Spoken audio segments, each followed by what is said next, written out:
podcast. We've got a heavy schedule for you today as we come back from Cannes with a bunch of follow-up interviews and things that we couldn't get done over the last couple of weeks, but we've got a great guest for you guys today. Bennett Crumbling is the head of marketing at Optable, a programmatic TV and AdTech expert. He's experienced with go-to-market, an experienced go-to-market professional, executive and AdTech strategist with over a decade of experience driving commercial revenue and technological integrations across data-centric SaaS TV, streaming TV, and media analytics. He currently serves as head of marketing at Optable, an audience collaboration and identity platform for publishers, media companies, and their advertising partners. Bennett, welcome to the show, man. Hey, nice to meet you. Thanks for having me. Happy to be here. Yeah, let's go. All right. So, I've got a pretty long resume from you here. Director of Business Development at Conviva. Spent some time during the formative years as Director of TV Partnerships at Trade Desk. I didn't want to get through the whole nitty gritty of it, but maybe you can contextualize it for us a little bit. So I know you're in Lancaster. Where'd you grow up? What'd you study? And what got you into the world of programmatic and AdTech? Yeah, you were doing the whole background. Cool. I actually grew up not that far from where I'm based, but spent a lot of years in New York City. So I grew up in South Central PA. The last few years, relocated with all the pandemic, remote work. Also became a dad, so needed to get a little bit closer to family. A little bit of space, a little bit of built-in daycare, all that good stuff. Yep, you need the support system, you need the sanity, all that stuff. Let's go. I studied business communication at ASU. I lived in Arizona for like 5 or 6 years. Nice. I dropped out, and it was basically because I got the job that I felt like I was getting my degree for. I got a job selling do you remember Career Builder? I think they're probably still around. Yeah. I mean, they're one of like the early job posting, platforms, right? Yeah, exactly. Yeah. So it was like Career Builder, Monster, all that. It effectively was advertising. It was advertising for, recruitment. But they were expanding in Arizona. I was getting a degree, and I forget exactly how I got in, but I knew somebody that was working there, and I got a job as an AE. And I was So you started on the sales side, and now you're over on the marketing side, almost kind of the opposite of my career. Yeah, exactly.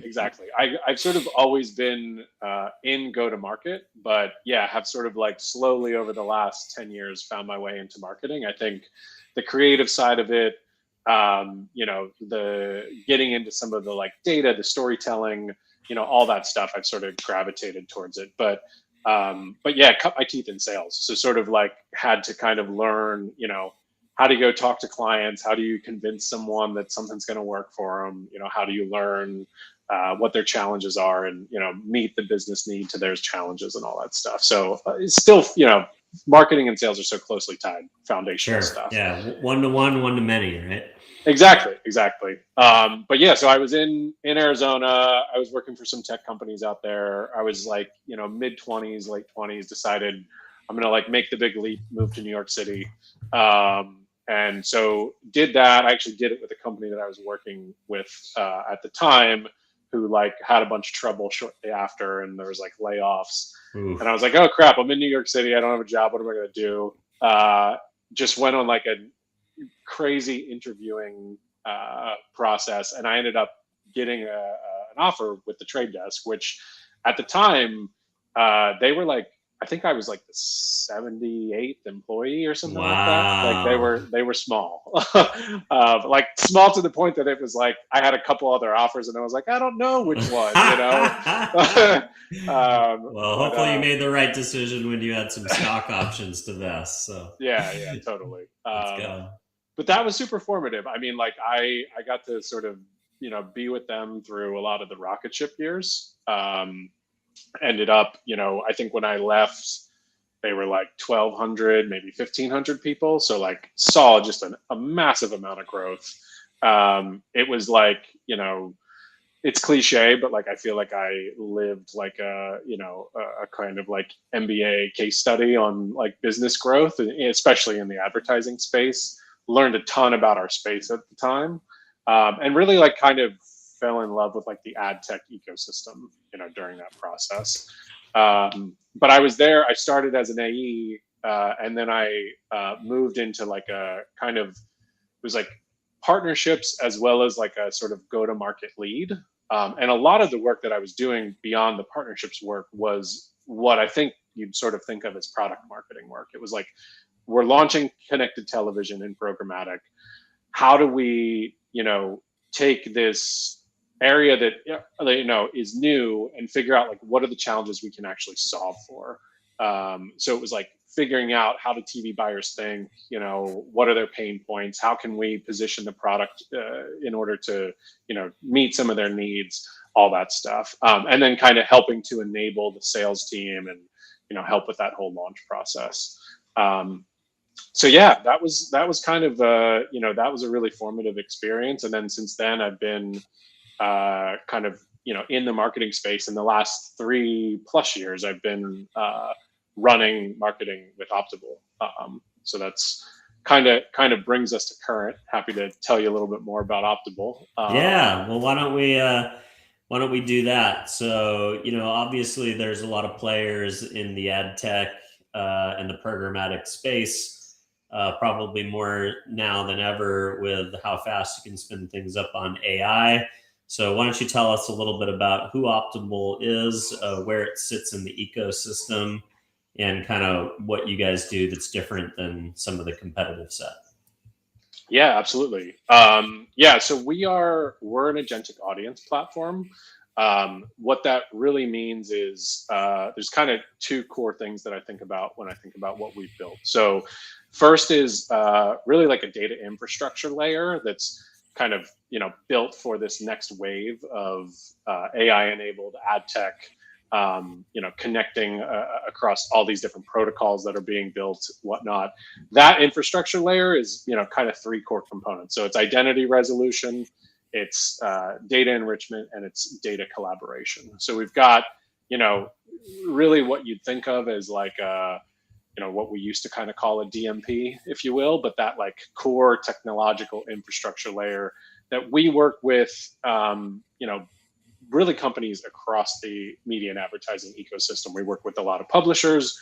We work with agencies and brands, really to help them kind of connect their data together and make sense of it. And then the second part to it is the kind of agentic application layer that we've been developing over the last few years. And what that really is it's AI-enabled applications and agents that allow different companies in the space to achieve the use cases, or to basically do the use cases that they're looking to do. So for publishers, that's oftentimes things like signal enrichment, activating audiences, pushing them into activation endpoints for their campaigns they're selling, really anything related to like monetization that has to touch their data. And then for advertisers, it's kind of the other side of that coin, which is more about like, how do I onboard my audiences effectively? How do I get better insights? How am I then activating and pushing it out to a ton of different channels and measuring my campaigns effectively? So it's really that kind of infrastructure layer plus AI is really where we sit in the space. Awesome. I know what data enrichment is, but I haven't heard the phrase data collaboration before. So I was wondering if you could unpack that a little bit. What does data collaboration mean in the context that you think about it? Yeah, it's so we started the company in 2020, and if you remember, there was kind of a period in time where data clean rooms were like a big part of where a lot of focus was going, because I think what we've seen really a steady trend since like GDPR in 2016 is like privacy is more important. Companies are kind of becoming more protected around their data, and really just like the decisions that even like an Apple or a Google or whatever is making to kind of change the types of data that we've typically been able to access. So clean rooms were built in a response to that. I think for a while, so to be clear on that, so a big part of what we built early on in 2020 was our data clean room applications. For a while, I think, data clean rooms, it was kind of a question of like, all right, are they like a product in and of themselves? Are they just a feature? And what we've sort of seen is that it's evolved into this concept of really data collaboration, which I think, the way I think about it is you need data clean rooms as sort of a tool or a feature to help connect different datas across parties. Maybe there's a retailer and a publisher and an advertiser that all are collaborating on a campaign. But you also need a whole bunch of other technological infrastructure like identity resolution, like the ability to go push that and activate it into different ad servers. That is what I think of as like kind of the overall of data collaboration. And I would take that even a step further. What we're actually seeing is that data collaboration concept is very quickly evolving into agentic collaboration, because this is more and more becoming AI and agent based, where you're having your LLMs themselves are doing a lot of those steps and kind of collaborating across systems. So talk to me about the idea of identity resolution. Is that essentially being able to match some type of a ID characteristic of a particular consumer and be able to validate that is like the impression that you're looking to serve is the person that you are, in fact, not directly like this is Dylan Conroy, but this is the profile of the digital footprint that I know to be this person that acts and behaves like Dylan Conroy. I don't know it's him, but I can essentially validate the fact that I'm targeting this particular consumer. Or could you unpack that a little bit for me if I'm getting that right? Yeah, I think you're definitely going down the right. You're on the right trajectory of that. I mean, to me, the whole the identity resolution exists because most marketers, what they know about the audience that they're looking to reach typically falls into two buckets. They either have a strong signal that someone has like purchased something. It's an existing customer, someone that is in their database. They know that like they're, a buyer of their products. E-commerce companies have a ton of this stuff. There are certain brands, depending on how you sell, that you've got a large understanding of who your customer is. The problem with that is that they usually don't have the other bucket, which is digital identity, meaning that it's hard for them to tie that data into like, okay, well, I don't know whether or not like I can reach them on connected television, or if they're on certain social streaming apps, or if they're streaming audio, or whatever it is. Then the other bucket is the reverse of that, right? Like you do have brands that have maybe a stronger digital footprint, like they've gone out and they've created media properties and they've have ways to engage with the brand, but you don't know if those people are purchasers. It's really hard to tie those signals back to the purchase data. And identity resolution is essentially the process that helps you to do those things. So it's, whether you're doing identity resolution to help create a better audience target that you're trying to go reach, or perhaps you're doing identity resolution to help understand and do measurement better after the campaign. It's basically that process of saying, I've got like a bunch of digital breadcrumbs that I can kind of piece together that I need to be able to understand. Does it actually link back to a real person who's, engaging with my, or purchasing what I have? And keep in mind, like a big part of this is, I saw a stat, I think it was an eMarketer stat the other day, like something like 90% of like retail transactions are still happening in stores. Yeah, e-commerce is huge. Huh? Yeah, isn't that crazy? Like, and maybe I wonder if it's even growing. Like, my kids are constantly asking to be like taken to the mall and dropped off as like a social activity. And I think like maybe COVID was like peak e-commerce for convenience sake, and maybe drove a lot of adoption and a lot of like people into the channel. or into the buyer behavior. But then, then you kind of flip back and like people want to look, smell, touch, taste, talk to experts, talk to people, have a community to go engage with brands in the real world, and have flexibility on whether they want to buy online or in person. Just kind of like, it's that idea of like meeting the consumer where they are. Like sometimes I want to buy from Walmart online because I need bananas in an hour. Sometimes I need to go into the store because I need a fishing pole because I'm going on a camping trip and I need to, look at the options, right, in the real world. 100. Yep. I totally agree, man. But 90%, that seems that's a number that's way more than I would have thought off the top of my head. You think about how big Amazon is. Totally, but I think that, granted, I did not. I read a headline on that. I didn't click into seeing how that was sliced and diced. Hey, I wouldn't doubt it. Yeah, no, and I totally agree. I just had it happen yesterday. I bought a pair of pants from a brand that I bought a pair of pants from before. Hadn't bought this style. It was a pair of chinos. I went with a 35. I was like, I think it'll work. Got the 35s. And I'm like, they're not exactly where I want them to be. And I said to my wife, I'm like, this is why people go into stores. Because if I could have just tried this on, I would have saved myself the process of reshipping back to this brand and, waiting for the new ones to come. So yeah, I totally agree. I think I agree with your COVID assessment. I think that was like it was a bit of a turning point moment, for us, where I think like maybe when all of us kind of got shut off from all of those things, we realized like, oh, this actually is like useful. It's nice to go into a store and connect and, whatever.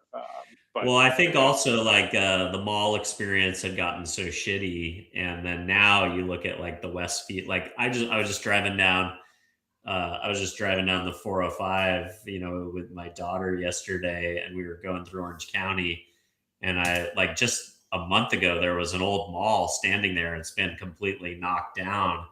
But if you go to like, and maybe that's like the Galleria in Manhattan Beach, like, which is like the South Bay community, this mall that I, got lost in as a kid, hanging out in the elevators, taking people to the different floors.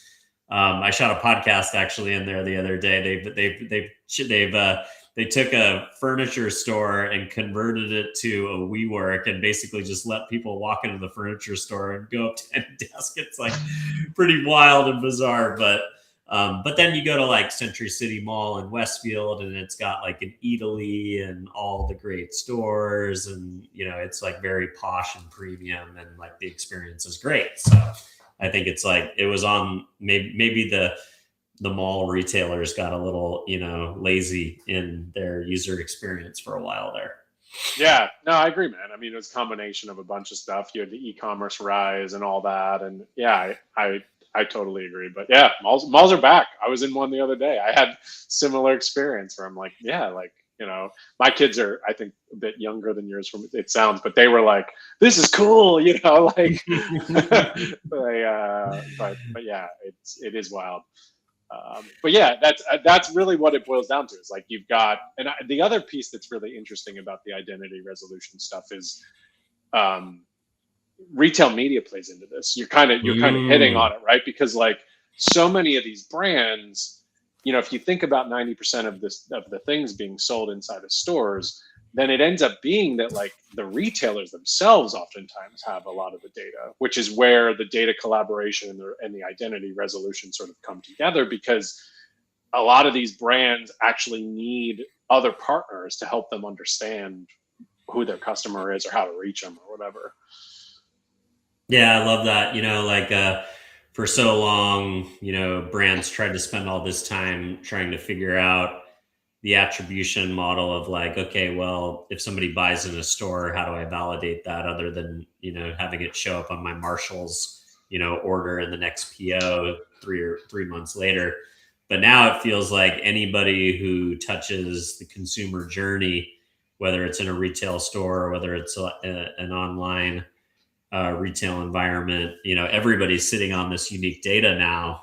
So being able to, but they're not media first companies, right? A lot of these guys are retailers whose primary job is to sell things in person, but now they're having to become experts and build these capabilities as part of their online offering. And we've seen, companies like Amazon and Walmart make massive profit centers from them. Totally. Yeah. I mean, if you can figure it out, there's a lot of potential margin in that. And I think it's an obvious compliment if you're already the retailer, being able to then say, all right, I can help you, reach these people too, beyond just like putting you on my shelves. I can also figure out how to, promote your goods or, help you sell more and all that stuff. And I think in the absence of having, the old way that, like, for instance, television was typically bought and sold is like you'd have this like centralized currency and you just kind of bought these like broad swath demographics because your goods were in every store. But now you've got a lot more brands, things are a lot more niche, you've got like a local element to it. So when you think about targeting, yeah, you've got the Fortune 50 brands who, like, of course, they just need to be everywhere all the time. But there's so many more brands that are up and coming that have to be really precise and thoughtful about how they reach those next incremental customers or whatever, and that's where all this infrastructure comes into play, is because it can help you connect the signals that you have to the signals that your retailing partners might have to the publishers themselves that are going to help you reach them. Love it. All right, let's talk about a little bit about your role as head of marketing at Optable. So, I think there's no moment like Cannes to kind of show you how many players are in the space. And, it's just massive, right? The amount of folks that are out there trying to get attention from media agency leads and brand marketers. As the steward of the Optable brand, what are you guys doing in your B2B marketing? What channels, tactics, things are working, and what do you want to do more of this year? Yeah, awesome question. Good lead in with Cannes, because one of the bigger answers is certainly events. Nice. It kind of, honestly, man, I think part of my theory on this is this similar to what we were just talking about with the COVID stuff. Like, it sounds simple, but I think post-COVID, people want to be with people. Like, people want to be in person. If you and I had the opportunity and you were in Lancaster or I was in San Diego, we would have done this in person. I guarantee 100%, it. 100%. And I think that, like, what we've seen is that sort of need within the advertising and media space. I think it's a human thing, but I think it exists even more so because we're oftentimes talking about like kind of complicated stuff. I can't like walk around Lancaster and be like, hey, identity resolution. Like, no one's going to know what I'm talking about. You know what I mean? But I do think that, like, it's important, to help move business relationships forward to have that. So one of the biggest things we've done is we actually created our own event series. It's called Optable Connect. Oh, cool. Yeah, it's awesome. I mean, we're in the midst of planning it. We're going to do it during Ad Week. It'll be October 8th, the last day of Ad Week. And it's a multi-100 person conference at this point. We started it 3 years ago and have kind of like grown it every year. We bring our customers, we bring our partners, we bring prospects. And for us, like, it's a place to kind of try to have a conversation around what's moving the industry forward. Last year was awesome. It was like 3 days before the agentic advertising protocol launched, AdCP. And we're a founding member in that. So we had like a bunch of the founding members join.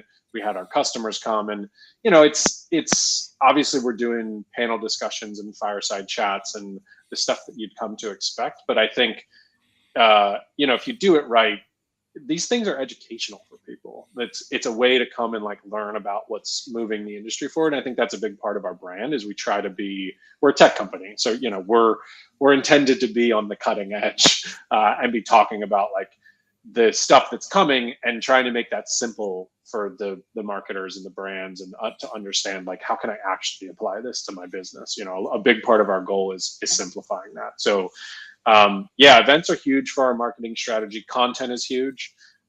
Just creating, we put out a couple like ebooks and white papers around agentic advertising earlier this year. We partnered with Digiday to run like an industry survey around like, where is everybody on this stuff? Like, what does agentic even mean? You know, how prepped are you? Like, are your organizations leaning into AI? Are they applying AI across the whole org? Is it like early? Just trying to get a sense of stuff. So yeah, creating like content that I think people, you know, will actually help them do their jobs better is something that's important for us in terms of our overall strategy. And I think, you know, we use a lot of digital channels. We have a lot of partners too. Like the advertising ecosystem is so kind of partner and connected, you know, it's very relationship driven. So we'll work, you know, it's important for us to go like, try to tell stories in tandem with, like I said, like a Digiday or an ad exchanger or an ad week, and, you know, work with our media partners to help reach people as well. Yeah. And it's crazy how all of those media partners are now event companies too.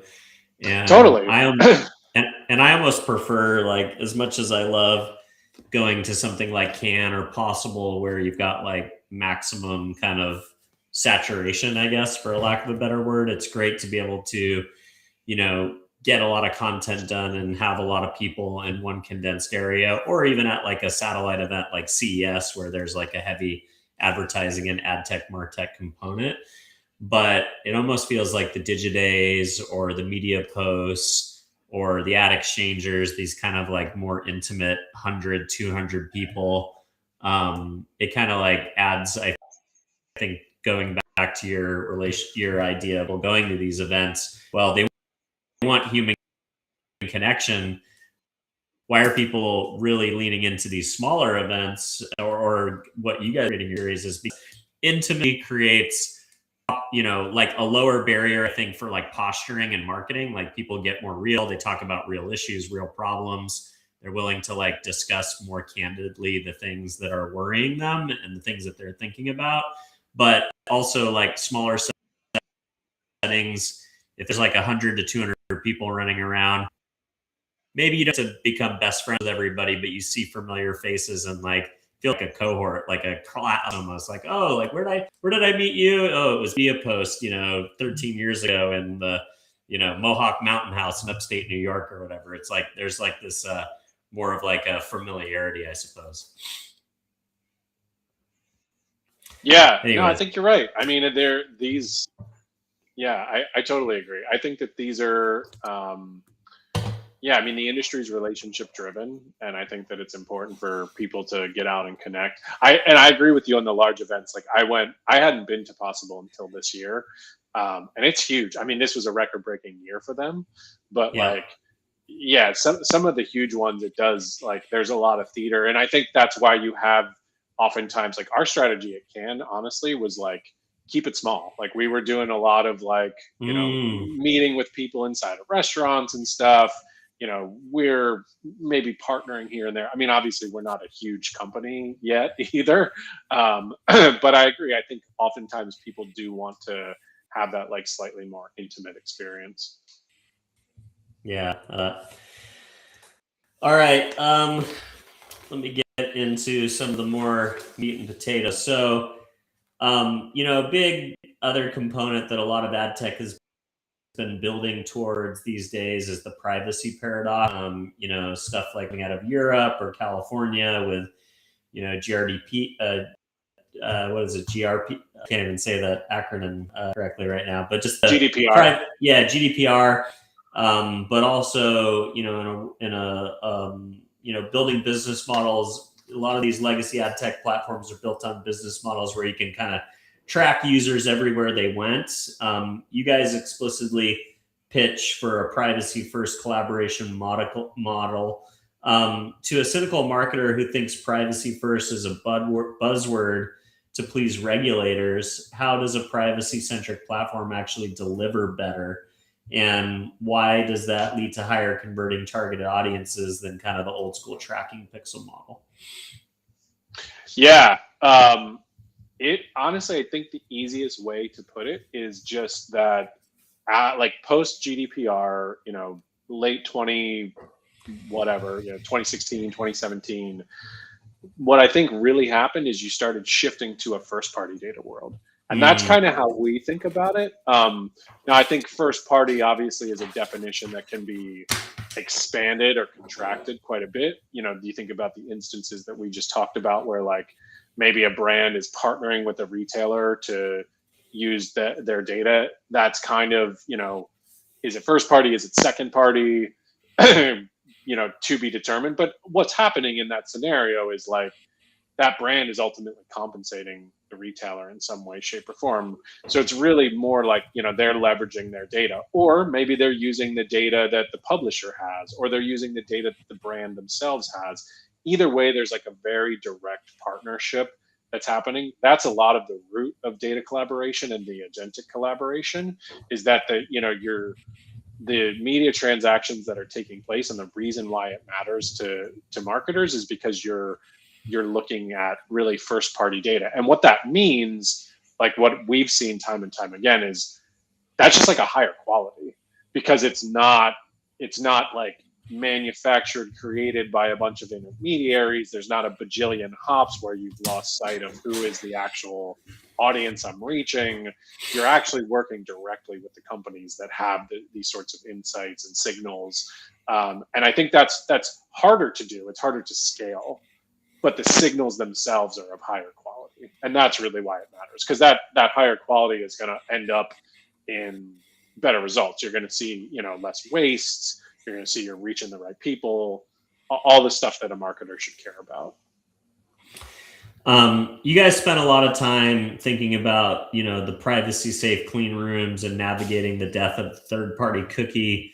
A lot of people danced around this cookie issue for so long because they're like, oh, well, you know, Google kept postponing, you know, the sunsetting of it because they couldn't figure out better ways to do it. It feels like AI is us to, you know, where cookies are maybe a little less, you know, interesting now, because with these AEO compression windows, you know, 60% of Google searches no longer ending in a click. You know, people not clicking through to websites for research anymore, staying in their chatbots to do their research and only going to websites when they're ready to transact. Following people around the internet to drip on them after they visited your website because they're in the, you know, buyer's journey seems less relevant now.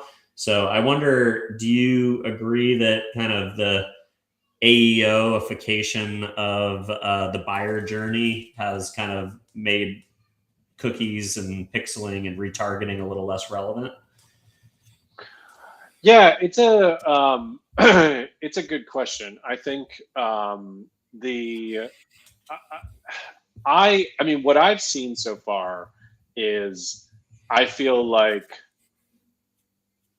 I think the major change to the ecosystem that a ChatGPT or a Claude or, you know, Gemini, this statement is not going to apply, but I think really in these early days is they're really taking from search. Like we're definitely seeing a reduction in, you know, web traffic. And I think obviously we have a lot of customers. We work with a lot of, you know, large web publishers. Yeah. Those companies are shifting. Really, the model is not, it's less and less about like, how many new users can I get to my site every month, which was oftentimes a lot of like search traffic, you know, driving that stuff through the practices of, you know, search engine optimization, all that stuff. Now it's, can I keep people on my site engaging more, which really creates better content, frankly. But they're trying to, you know, increase session depth, increase those sorts of things. So it doesn't necessarily mean that like the overall amount of ad opportunities out there are going to go away. And you've got a whole bunch of channels that this doesn't affect at all. Like we work with, you know, connected television providers, we work with streaming audio providers, we work with mobile gaming companies. Like there's a whole lot that it doesn't touch. But I think for the web traffic, again, like I really just feel like a lot of what's going to happen, at least in the shorter term, is like Google had a monopoly on search. They were the only you know, the only place you go to when people were like, oh, the channels are search and social. for the longest time, they were saying Facebook and Google. Like those weren't channels. There was two companies that owned two walled gardens. Exactly. And so now I think you're going to have more and more competitors to the search channel. And really the playbook for search is the same. It's always been that, like, you want to advertise to the person as soon as they're searching. You want to use high intent keywords. You want to try to be visible within the search ranking. Jury's still out on like what OpenAI does to make search advertising visible. But I'm not like completely convinced yet that you're just like not going to go to websites at all in any way, shape, or form. And then what I think is really going to happen, especially given like if they're going public and there's a bunch of pressures on this, is like you're going to see a lot more ads inside of these environments, which is a whole new surface now for advertisers to potentially reach people on. And some of that might even be retargeting in those environments. I mean, depending on whether or not they allow it. So I think there's a lot to still be considered on like what this really means for ad surfaces and channels and all that sort of stuff. I think if I'm a marketer, I'm not, people aren't searching for identity resolution a whole lot, maybe a little bit, but if I was selling a product, yeah, it's a pretty tight target. But if I was selling a consumer product, I'd probably be initially looking at like OpenAI and ChatGPT as like, all right, how do I take and apply my search playbook effectively and start to reach that way, versus saying like, all right, I'm all in everything. Everyone's going to just start going through search, and I'm not going to hit them on websites or in these other channels. So you've been spending a lot of time talking about agentic advertising. I feel like agentic was kind of the buzzword of the beginning of the year. This idea that, we're moving to a future where agents are going to shop on behalf of their consumers. So bots will need to figure out how to market to bots. In the agentic advertising world, I think, the way that I think about it most is, agentic workflows who can do tasks that we used to have to do, whether that's campaign setup, figuring out briefs, the research on who your target audience is, a lot of the stuff that you guys are doing around making sure that the data works and allows the publishers or the places or ecosystems in which you can reach consumers, serve the right ad and in a way that, provides a good user experience. And we might get into that a little bit later based on some of your previous roles. But can you maybe tell me, what does agentic advertising mean to you? How would you define that right now? Yeah, it's being defined, which is what's so interesting about it. I think there's a lot of different definitions. The simplest thing that I think of is with the advent of LLMs and these really strong models, what people are now able to do is create what's being referred to as agents a lot more easily to complete tasks that you have to do in order to run advertising. What I think of when I think of an agent is like you're doing like 2, 3, maybe more tasks within a particular prompt. So a lot of us, we're going into an LLM and we're saying like, help me write this blog post. And then it helps you write the blog post and you're done. But when you think about like running an advertising campaign, you might have to deploy creatives. You might need to, analyze 6 different sets of audiences. You might need to activate across 5 channels. Those are all like multi-step tasks that you've got a lot of people that do those things today, and you've got a lot of different steps and tools. So really what has changed is that as MCP connections, which is really just like, AI tailored APIs. So, ways for your Claude to go plug into different platforms. As those MCP servers have come online, now you can create these agents that can go do multiple tasks at once, and they can run autonomously, right? They can run like a refresh for you on where to find your audience, to forecast your audience, they could do that every day. They can do that every hour. They can go look across 6 different databases and give you those insights in an automated way. So it's really like, I think where it's starting today when we think about agentic advertising is it's starting with that workflow automation and kind of making a lot of those tasks that are needed to run digital advertising today a lot more simple. Where I think it's going and where we're in kind of the early innings is that both publishers and buyers are working on those sorts of agents, right? Buyers have their own sets of tasks, sellers have their own sets of tasks. There's a lot of those tasks that are pretty repeatable. Like repeatable is always kind of like it's like the lowest hanging fruit, the stuff that's just, you do it every day, for you, just, figuring out what you've got to write for your next post or whatever it is, right? What's starting to happen and what protocols like AdCP and IAB is developing them, what those protocols do is they give a framework for the buyer agents and the seller agents to actually talk together to do part of the media transaction, but to leave the human in the loop. So where I think we're going on this is like a buyer, an agency might have a buyer agent that's like, for my automotive brand, I want you to, be looking for these sorts of, in-market audience segments with this sort of household income in these 47 locations where I have dealerships. And that's an always on thing, right? But where they can reach them, whether that's on like premium news sites or connected television channel or an audio channel, depending on what creative assets they might have, like that's a planning exercise that like they kind of have to go into the market and do constantly. An agency used to take like a bajillion meetings to go do that, right? They'd hear pitches from a bunch of different publishers and they'd keep a bunch of like media decks on file and, whatever. Now what's happening is like these protocols make it so that the agents can do a lot of that, maybe even go get pricing data from rate cards and have that as like an automated workflow where like 75% of that is then being done, with agents, and then the humans in the loop on the back end. Human in the loop is this like concept that everybody in agentic is using, but it really just means like you've still got a person there making the key decisions, and it frees up. Somebody has to say they got to say yes or no, essentially.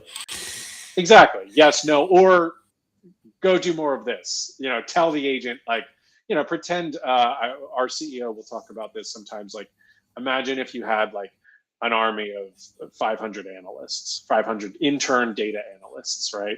And they could go out and just like analyze the crap out of everything.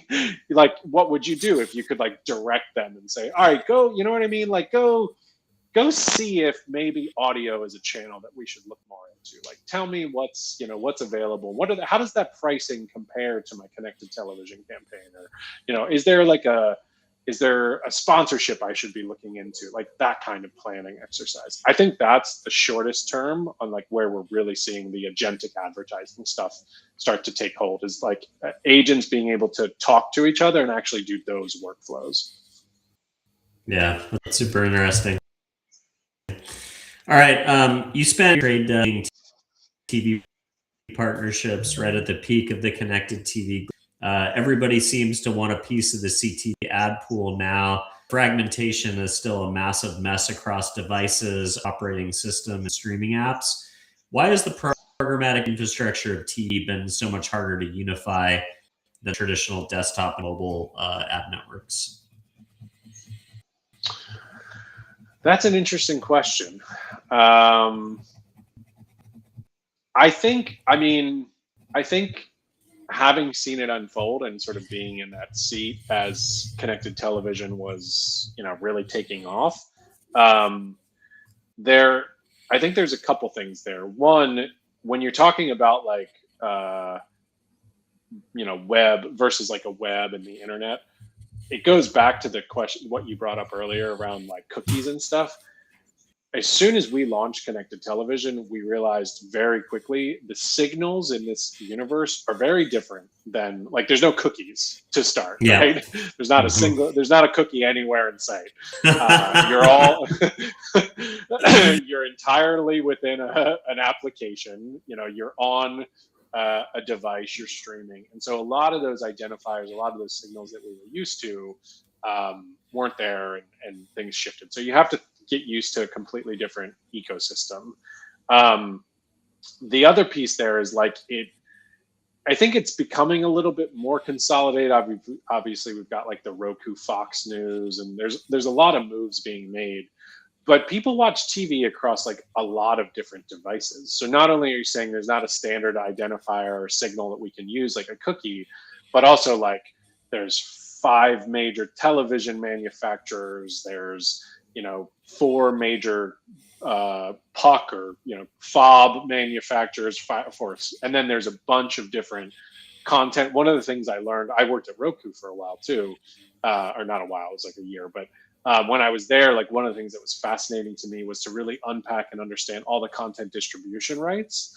So like, you're watching a stream for, the latest sitcom, like 6 different companies own the ad pods that you're watching, because it's like the device might own some, the content manufacturer owns some. It's all super broken up. So I think that like, that's really where the fragmentation has made it so that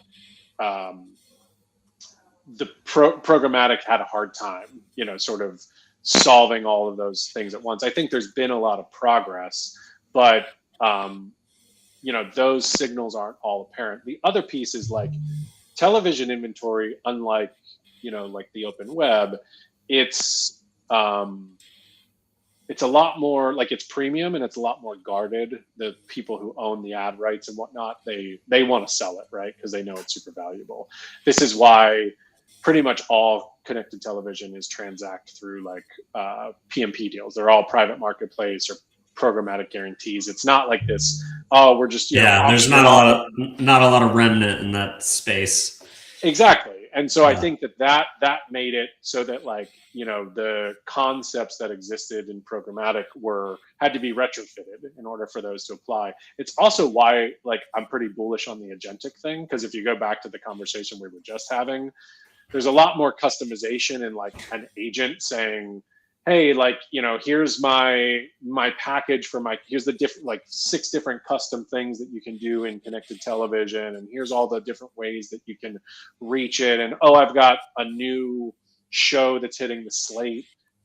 I can surface that up in like in a more custom way. LLMs are a lot more flexible in that way versus like a bid request, which is what a lot of programmatic was built around. So, it's been really interesting to kind of see that unfold, but it's still a growing space. I mean, there was just an acquisition, Walmart just bought Vibe, which was to offer connected television targeting to a bunch of small brands. Yeah, it's wild. Yeah, a lot of consolidation right now for sure. So I want to talk a little bit about streaming quality and signal as a network performance affects attention. You spent time at Conviva looking closely at this. Advertisers spend millions on premium streaming ad slots, but if a video buffers or drops frame, that brand equity takes a hit or the ad is rendered useless. How much should CMOs start demanding performance guarantees based on quality, not just the raw, unverified impression?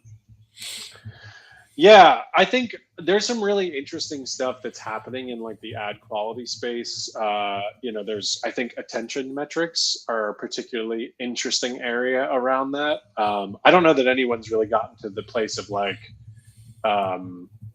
true stream quality trading and that kind of stuff. I do think like, there's been blunders where like you'll have a big streamer who will like, be streaming the Super Bowl and then like there'll be a blackout for, you know, a quarter of the game or, you know, whatever, and then like, you know, of course you're gonna demand something back. But I think the really interesting sort of angle to your question is also rooted in the attention stuff, like being able to actually measure, not just in television, but within, you know, numerous channels, like how much attention can I prove I'm actually getting, you know, when I'm placing these different media buys. And I think there's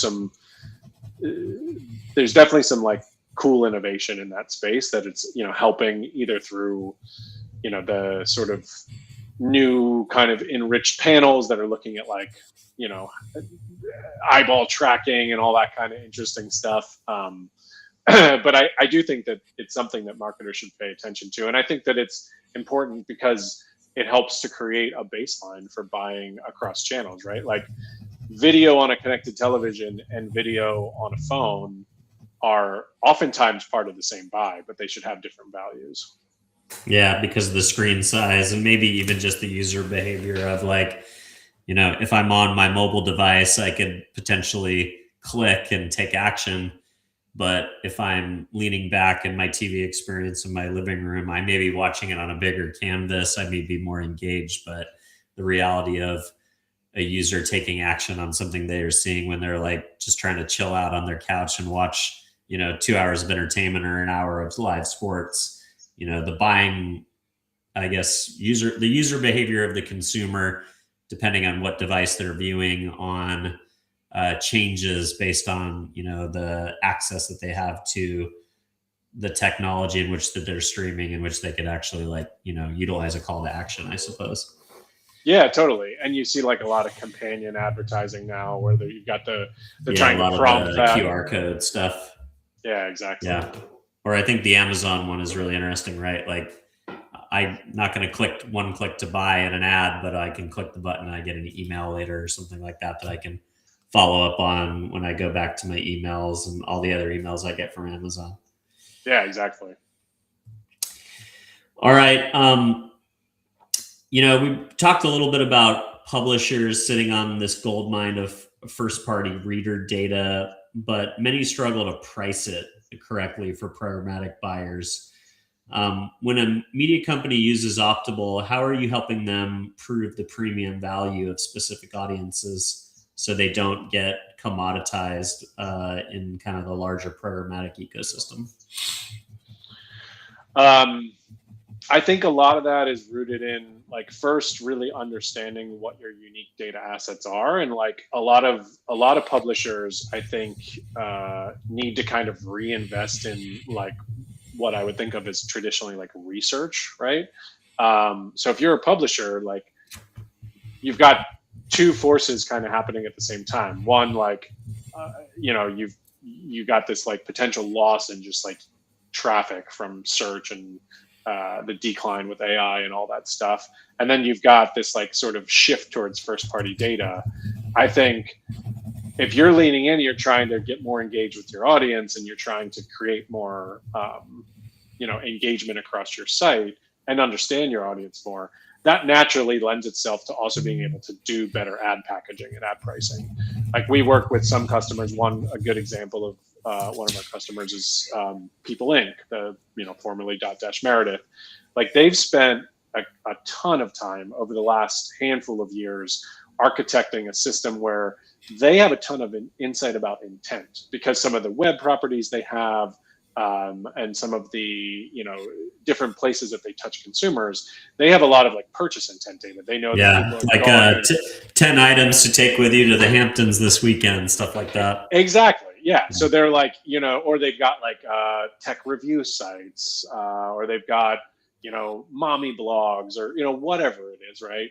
And so they've done a really good job of like, all right, let me first understand what my unique sort of right to win is, what's my unique proposition, my unique selling point, and then they package around that, and that then creates, you know, I mean, ad products are so like, how do you price an ad product, right? It's like human attention plus data. Like it's really, it's not so far from a commodity where it's just like, okay, yeah, logs cost this much money. So I think that, there's art and science to it. It's advertising. And so it goes the same direction for selling it. And I think that when you really know your audience and you really understand your data, and that's what we help to work with them on, is like, whether it's through, analyzing their first party data, sometimes that means enriching it, sometimes that means plugging it into systems for activation in a more streamlined capacity. All those things help them to really like build the confidence in the ad product they're taking to market, which then helps them, price it more effectively. And I think for marketers on the other side of those things, as a marketer, when I know that I'm like reaching the right audience and that I'm reaching them in an environment that I feel like I can impact them, like I'm a lot more willing to pay a premium or to, invest more heavily or whatever it is, than if it's just like a broad swath. I don't really know what I'm getting, right? Because it is hard to prove that marketing works. Everybody knows that. And so part of that upfront work of the planning and the activation is what makes it so that you're willing to pay a more of a premium anyway. Yeah. As a B2B marketer, it does feel really good when the, leads start hitting your inbox because of a tactic that you actually figured out that worked. And it definitely, because so much of it is throwing knives at the, at the dartboard, so to speak, and not quite knowing what's going to hit. But well, awesome, man. Totally. Well, Bennett, great to chat with you. I feel like hard to have these in-depth conversations with ad tech marketers. Some of them speak, Chinese, or don't make it as engaging as this conversation. So I think I learned a lot. I think the audience is going to have a lot of great takeaways. If people want to continue to follow along with your thought leadership or reach out and get into where you want to send the audience. Yeah, probably LinkedIn's the easiest. I think it's /Bennett Crumbling on LinkedIn. You can definitely engage with me there. If you want to shoot me an email, bennett.crumbling@optable.co, not .com, .co. One day we'll buy the .com, but somebody else owns it right now. We'll get it. Yeah. We'll keep chipping away. Awesome, man. Well, with the audience today. For those of you who are watching for the first time, don't forget to give us a follow. If you are listening to the show, an honest review on whatever platform you're listening on is how we find a bigger audience organically. So do that. And last but there's a marketer out there who's trying to make sense of their data, or maybe a publisher is trying to figure out better ways to value their audiences and get more of a premium for the attention and the audience that they're drawing, or maybe just somebody who you think in the ad tech space who would benefit from the conversation that I had with Bennett today. Don't forget to share the show. And with that, I will wish you enjoy that time off at the beach. Thank you. Yeah, you have a